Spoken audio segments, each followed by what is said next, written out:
There are agreements with the Taliban that are not previously aware of, and because of your Air Force was extremely cautious in attacking them. What? So So Reuters broke the story of a leaked transcript between President Joe Biden and Afghanistan President Ashraf Ghani. They spoke on the phone July 23rd, and in that phone call, Joe Biden tells him to essentially lie about how the war effort is going. So he says in the transcript, quote, "Whether it's true or not, there is a need to project a different picture." So he's saying whether it's true or not, get out in front of this and make it look like the Taliban aren't as strong as they actually are. So the actual transcript, I'm just going to read a bit of this to you. Says, Joe Biden gets on the phone, and then President Ghani says, "Of course, Mr. President, such a pleasure to hear your voice." And Biden says, "I'm a moment late, but I mean it sincerely. Hey, look, I want to make it clear that I'm not a military man any more than you are, but I've been meeting with our Pentagon folks and our national security people, as you have with ours and yours. And as you know, and I need not tell you, the perception around the world and in parts of Afghanistan, I believe, is that things aren't going well in terms of the fight against the Taliban." So things aren't going well. You say, there's a perception around the world. Maybe it wasn't a perception, Joe Biden. Maybe it was reality. And we were all recognizing reality that if you'd spent 20 years as the most powerful military in the world and you were unable to defeat the Taliban at this point, the war's probably not going as well as you'd like. So I would imagine, right? So then he says, I believe that that things aren't going well in terms of the fight against the Taliban, the perception around the world. And he says, and there's a need, whether it's true or not, there's a need to project a different picture. Whether it's true or not, there's a need to project a different picture. He goes on to then say, if you empower the defense minister and execute a strategy focused on key parts of the population centers, and I'm not a military guy, so I'm not telling you what that plan should precisely look like, you're going to get not only more help, but you're going to get a perception that is going to change in terms of how our allies and folks here in the United States and other places think you're doing. So he basically is saying to the president right there, you don't seem to have much of a military strategy and you need to get one. Because if you get a military strategy, then it's going to change what the perception is. So clearly the Pentagon, so right there, this is how we know that there was a serious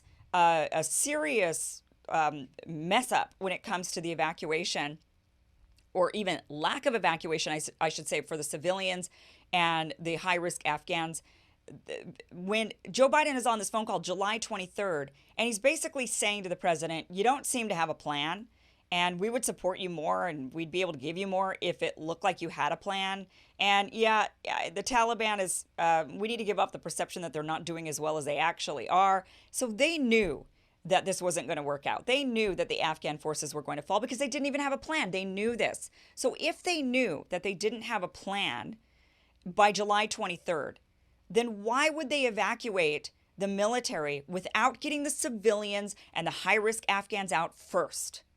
That is my big beef with this. This is not a warmongering posture of, we should stay forever and ever. There's a lot of criticism there that it seems to be this. You can either accept and praise Joe Biden and say, wow, he's the first president with courage to end a war. And isn't this fantastic? You can either carry for Patriot Act writing, warmongering Joe Biden, or you are a warmonger yourself who wants to stay in endless war in Afghanistan. That's the narrative that we're being pushed by certain sectors of the Democratic Party, and that's not true. There is a third space to be landing in, and that is we wanted out of that war. Now was the time to get out of that war. We didn't need to extend the war a single day longer. But what we should have done in advance, because Joe Biden, remember, pushed that date. He pushed it from May 1st to September 11th or August 31st. And if you push it those months, the reason we thought he was pushing the date was because we believed he needed more time to get the equipment out and to get the people out. That's what we were thinking. We weren't thinking it was, what were they doing otherwise? What were they doing? Why not just leave May 1st? What was the difference? If you were just going to leave in the middle of the night, abandon Bagram Airfield, leave the civilians and the Afghans behind, then why not? Why didn't we leave May 1st? I don't understand what the problem was. Why extend it? So in this transcript, we're finding out that Joe Biden and the Pentagon knew that the Afghan forces, that the president, the government of Afghanistan had no plan. And he says, if you get a plan, then, we can help you out a little bit more. He says, he goes on to say here, I really think, I don't know whether you're aware just how much the perception around the world is that this is looking like a losing proposition, which it is not. Not that it necessarily is that. So there's Joe Biden doing the fumbling around, right? He says, which is not, well, not that it necessarily is that. But so the conclusion I'm asking you to consider is to bring together everyone from, he's saying your former vice president, your former president, and everybody in between. If they stand there and say that they back the strategy you put together and that you put a warrior in charge, a military man, and he's referring to their defense minister in charge of executing that strategy, that will change perception and that will change an awful lot, I think. So he's been instructed clearly by the Pentagon to tell the president of Afghanistan to get it together. He says, get it together, get a military strategy together. You've got to do it. They knew he didn't have one. If they knew he didn't have one, why didn't they get the civilians and the Afghans out? So then Ghani says, Mr. President, we are facing a full-scale invasion composed of Taliban, full Pakistani planning and logistical support, and at least 10 to 15,000 international terrorists, predominantly Pakistanis, thrown into this. So that dimension needs to be taken account of. I am going to do an entire segment at some point on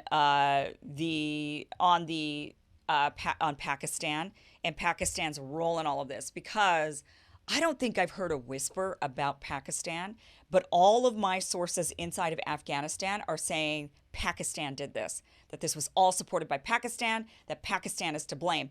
That is what everybody in Afghanistan is saying. Well, at least the sources I'm hearing from are all pointing the finger squarely at Pakistan and saying that the United States should sanction Pakistan, that the United States should be going after Pakistan on this. But I haven't heard much on that. Maybe you have. If you have, email me. Let me know if you're hearing this in the mainstream news. Maybe I'm not watching it enough. Kim@KimIverson.com for sure. Let me know. He goes on to say, second, what is crucial is close air support. And if I could make a request, you have been very generous if your assistance, particularly to our Air Force, to be front-loaded, because what we need at this moment, there was a very heavily reliance on air power, and we have prioritized that. If it could all be front-loaded, we would greatly appreciate it. So he's asking for more air support, okay? And he says, and third, regarding procedure for the rest of the assistance, for instance, military pay has not increased for over a decade. So he's asking for raises for all of his military, saying, maybe if you gave us raises, then there would be more morale. Maybe people would start to feel like, oh, okay, they still believe in us, and so we're going to fight. The problem with that is, and I think the Afghan president was quite smart in asking for a pay raise, was because we now know, with the collapse of Afghanistan to the Taliban, that this was just a jobs program for a lot of these people. They didn't have an ideology. They didn't know what they were really fighting for. They were fighting alongside, occupying Americans against their own Taliban Afghanis. I mean, they were sitting there like, I don't know, this is a job. It gives me money, food on the table. It's a job. It's a secure job. So him asking for raises was pretty smart, right? To say, well, it's a jobs program, so let's give them raises. And he says and he goes on to say, and this is really important, he says, we need to make some gestures to rally everybody together. So if you could assign the National Security Advisor or the Pentagon, anyone you wish to work with us on the details, talking about the pay raise. So our expectations, particularly regarding your close air support. So he says, we want to work out the details of your air support and some pay raises. And he says, there are agreements with the Taliban that we or you, so it's unclear in the transcript whether he says we or you. So there are agreements with the Taliban that are not previously aware of, and because of your Air Force was extremely cautious in attacking them. What? So he's saying the Air Force was cautious in attacking the Taliban. So why would that be? Why would the Air Force not want to attack the Taliban? Well, this kind of goes to a suspicion that I think many of us have had, which is I'm starting to think there was a deal done with the Taliban that we were not made aware of, that they did not want to disclose to the American people. And it's because they knew the optics of that would not go over well because so many Americans are against diplomacy and against those, look, we've been fighting a war with against the Taliban for 20 years. So to suddenly say, okay, we're waving the white flag, we're doing a deal with them, we're leaving, we're basically doing a peaceful transfer of power for the most part. Because remember, we didn't have any run-ins with the Taliban on the exit. And that, as time went on, and we saw that there was really nothing coming from, no resistance from the Taliban. They were letting Americans through the gates. They were even letting Afghans through the gates who had visas and green cards. They were letting them, there were some reports, of course, of them not. But by and large, they certainly were allowing all Americans that we know of. I mean, again, there are reports kind of in the outskirts away from Kabul that there's some Taliban that maybe are not allowing Americans through. But by and large, they were cooperating. And that cooperation, mixed with now this transcript of him saying there were agreements with the Taliban that we were not made aware of, and because of that, your Air Force was extremely cautious in attacking them, leads me to believe, and now especially, we hadn't even, it wasn't even wheels up from Kabul before you had the administration and even the international community talking about recognizing the Taliban as an official government, so as long as they meet certain parameters, and which I'm all in favor of. I think, look, we have to. They're obviously the government of Afghanistan now, and there's no point in denying that, and there's no point in forcing the Afghan people to suffer anymore. So the best thing we can do is help them build their nation. We don't have to agree with their government. We don't have to agree with the lifestyle that the government imposes on the people. But the best way to help the people move forward, the best way to give them freedoms is to give them economic prosperity. When they have economic prosperity, they'll have a lot of jobs. So what does that mean? When they have a lot of jobs, that means that the men can't handle all the jobs on their own. Women are going to have to work. So automatically right there, it brings progress, a type of lifestyle that we here in America think is the best, equality. It brings that in. You'll have children that will be well fed. They'll then need to, they'll be surviving. They won't be dying of malnutrition and diseases, and they'll need to have something to do. So they'll go to school. And as they go to school and they learn and their minds are expanded, they'll want to get those jobs. And so it's this cycle that happens that as a group prospers economically, they tend to make progress on the social front as well. So I believe it's extremely important that we recognize the government and help them build their nation. We don't have to give them a bunch of money. We don't have to, we don't have to do anything like that. I'm not saying nation build Afghanistan by any means, but I am saying we need to not be in their way. We need to not block it. We need to stop withholding their funds, holding their money ransom, that sort of stuff, blocking the international community from helping them out. But the fact that the international community was so quick to say, well, we'll recognize you if, and the fact that our government was unwilling to say, well, no, they're the enemy and they weren't demonizing them, makes me believe that there was a deal done that we're not aware of. All of that together, not attacking them with the Air Force, leaving and kind of saying, well, I think everybody's going to be fine because once the Taliban are in control, they're still going to want to operate in a commercial airport. People will still be able to fly in and out. It'll be fine. And the fact that they were so quick to start recognizing them or even entertaining the idea of recognizing them on the international stage, that to me makes me believe that there was a deal done. Biden says at the end of this call, he says, well, look, thank you. Look, close air support works only if there is a military strategy on the ground to support. So they knew. Biden knew. The Pentagon knew. There was no Afghan forces strategy. They had no idea what they were going to do. There was no strategy.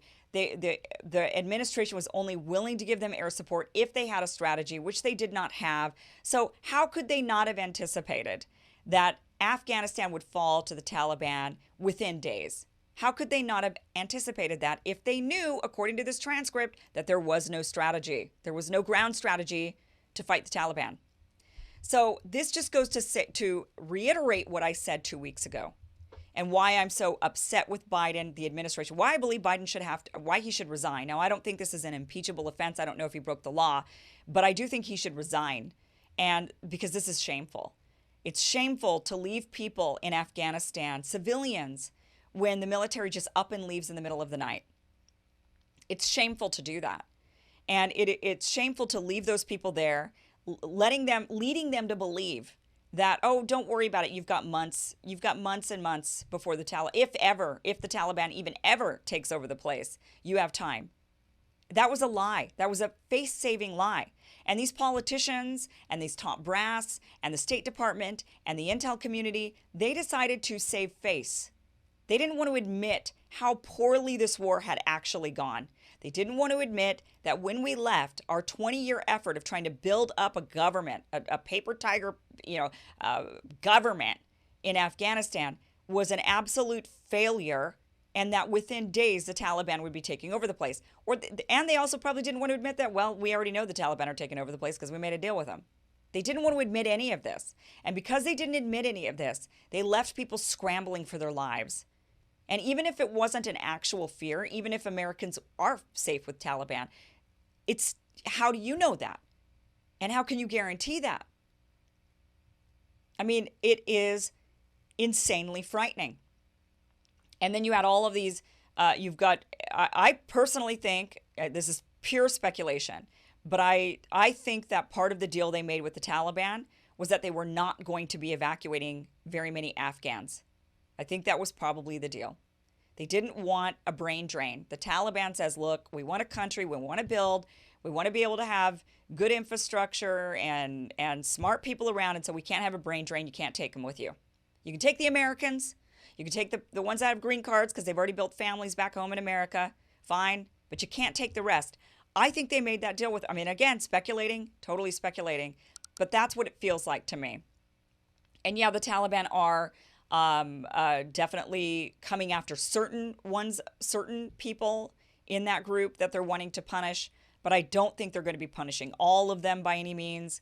They might want to put them in re-education camps. Who knows what they're planning on doing, but I really think that I think there was a deal done that we're not aware of, and I think this phone call is extremely damning. I do think Biden should have to resign. It doesn't leave us in a very good spot. Kamala Harris is not any better, but I do think politicians, not only should Biden resign, by the way, he should be taking about 10 or 15 people with him in that. We should be looking at a slew of resignations from the top brass at the Pentagon, the top officials at the CIA, the top people at the State Department. Tony Blinken needs to go with them. All of them need to go, including Biden. These people lied to us. And they lied, more importantly, to the Afghan people that were helping the U.S. for 20 years. They lied to the Americans that are over in Afghanistan. They lied to our allies in Europe. They lied. They lied. And in doing that, they left us with a scramble at the end, and still people left behind. So this was damning, totally damning. No, I will not buy into this ridiculous idea that you either have to say Joe Biden is a wonderful, courageous, like he suddenly somehow became a dove, like as if Joe Biden morphed one day overnight into somebody who was going to be like the anti-war advocate. Joe Biden, are you kidding me? He wrote the Patriot Act. He's been a warmonger his entire career in the Senate. He has not changed. So to naively believe that, well, he got us out of war, he's ending wars. Oh, give me a break. You really honestly believe that? If you believe that, then I got a lot, what's the phrase? I've got all kinds of things I could sell you in Alaska or something. Like a beachfront resort in Alaska I want to sell you.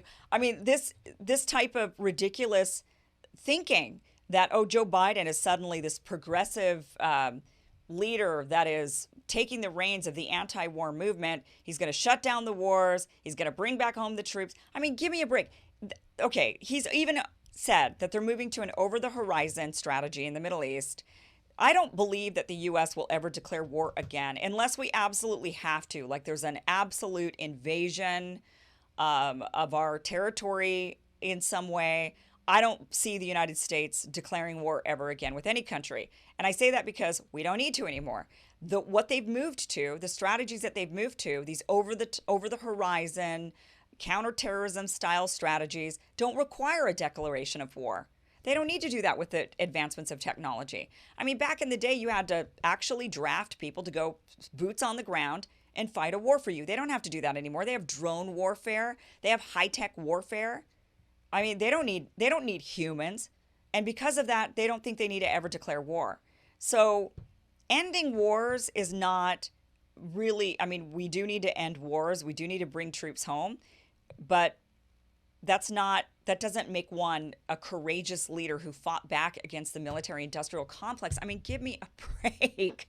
I cannot believe the sentiments that I'm reading from people who are typically very traditionally side by side with myself on fighting against all of these ridiculous wars, wasteful wars. You know, our foreign policy in this country has been dismal, and all of these people that have been aware of that have spoken out against that. Suddenly now, Joe Biden's great. Joe Biden's courageous. Joe Biden, you know, look at the war machine going against it because they're criticizing the fact that he left Americans behind enemy lines. Oh, gee, like that's, you know, they're acting like, oh, how, well, what, of course, you know, that's what we have to do if we want to end wars.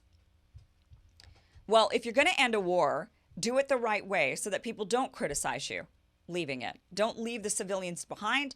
Don't leave the high-risk Afghans behind. And then, you know, in a phone call, don't leave evidence, right? Don't leave a trail of evidence showing that you knew from the beginning it was a no-go. That you knew the Taliban were coming. You probably even made a deal with them. And what do you know? You still left allies and Americans behind enemy lines. It's not good. And yeah, I know I do think Joe Biden should resign. I know that leaves us with Kamala Harris, although I think she should go with him. And I know that then leaves us with Nancy Pelosi. I don't know what to tell you.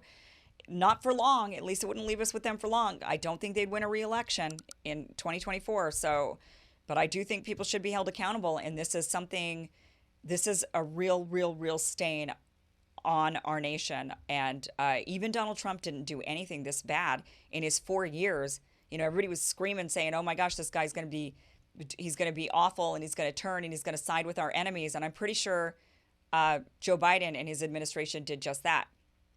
If you'd like to see more of my content, especially the uncensored kind, sign up for my Locals community. Locals is where we can freely discuss topics that are often censored or limited by big tech.